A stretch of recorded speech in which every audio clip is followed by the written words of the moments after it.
Bonjour les amis, bienvenue à la clinique du droit présentée par Gaba Inès.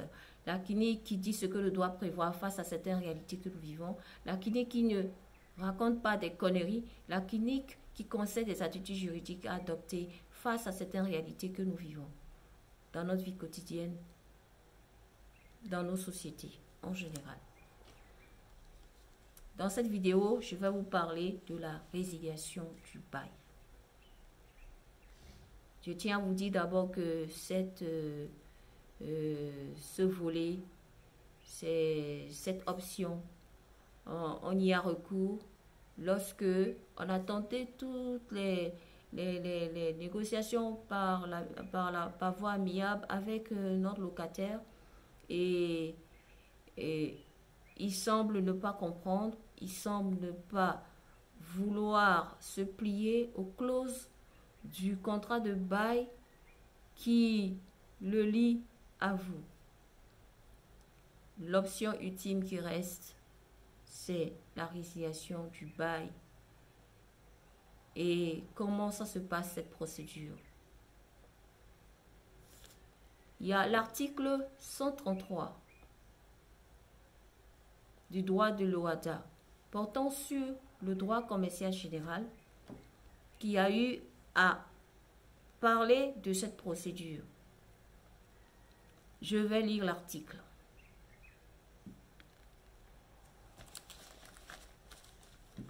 Article 133. Le preneur et le bailleur sont tenus chacun en ce qui le concerne au respect de chacune des clauses et conditions du bail sous peine de résiliation.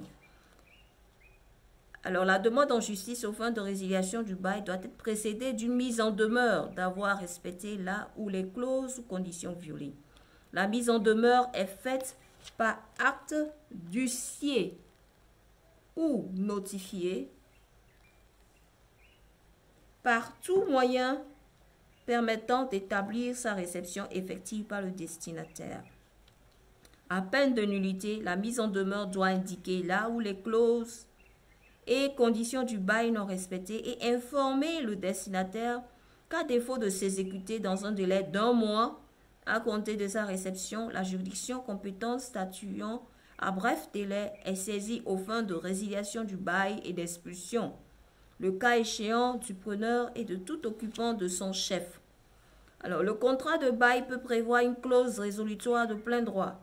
La juridiction compétente statuant à bref délai constate la résiliation du bail et prononce le cas échéant l'expulsion du preneur et de tout occupant de son chef en cas d'inexécution d'une clause ou d'une condition du bail après la mise en demeure visée aux alinéas précédents. La partie qui entend poursuivre la résiliation du bail doit notifier au créancier inscrit une copie de l'acte introductif d'instance. La décision prononçant constatant la résiliation du bail ne peut intervenir qu'après l'expiration d'un délai d'1 mois, suivant la notification de la demande au créancier inscrit. La procédure est claire.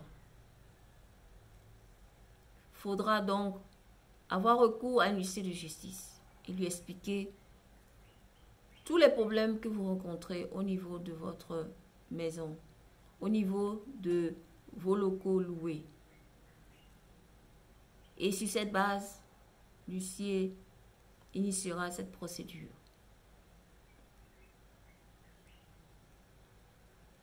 Prenez soin de vous. Et si vraiment vous aimez mes vidéos, likez-les. Partagez-les.